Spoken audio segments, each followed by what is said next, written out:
शुद्ध ब्रह्म जो है एक शांत आत्मा का नाम है, स्थिति, स्वयं में स्थिति रहने वाला। ठीक है, तो शुद्ध ब्रह्म सबसे पहली बात है कि ब्रह्म, और उसके बाद है काल ब्रह्म, उसके बाद है जीव ब्रह्म, और उसके बाद है कर्म ब्रह्म, और उसके बाद है स्वभाव ब्रह्म। चलिए जानते हैं इन पांचों ब्रह्म के बारे में। पांचों ब्रह्म का विषय आप लोगों को अच्छी तरह से समझना है। प्रथम ब्रह्म की क्या विशेषता है?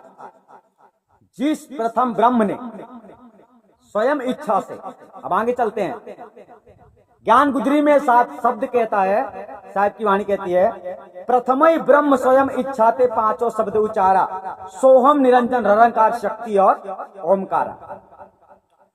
तो ये जो प्रथम ब्रह्म है, ये जो शुद्ध ब्रह्म है, जब ये अशुद्ध ब्रह्म में परिवर्तन हुआ, यानी अशुद्ध हो गया, जब इसके अंदर विचार कल्पना हुई कुछ करने की, इसके अंदर अवगुण उत्पन्न हो गए, तब ये काल ब्रह्म बन गया। यानी पहला हुआ ब्रह्म, फिर हुआ काल ब्रह्म, और फिर हुआ जीव ब्रह्म, और फिर हुआ कर्म ब्रह्म, और फिर हुआ स्वभाव ब्रह्म। तो अब यहाँ पर आपको पांचों को अच्छी तरह से जान लेना है, पांचों को आप लोगों को अच्छी तरह से समझ लेना है कि पांचों ब्रह्म की विशेषता क्या है। और पांचों ब्रह्म की विशेषता का जब तक आप लोगों को ज्ञात नहीं होता है, तब तक आप लोग मोक्ष की अवस्था में नहीं जा सकते। तो चलिए इस बात को आज हम प्रूव करते हैं। पांचों नाम ब्रह्म के जानो, सार सबत ताही को मानो। आप लोगों को चार ब्रह्म का अवगत हमारे इन बातों से होगा, लेकिन इस चार ब्रह्म की अवस्था तक आप नहीं जा सकते हो। अवस्था तक मनुष्य तभी जाता है जब वो कर्म करता है।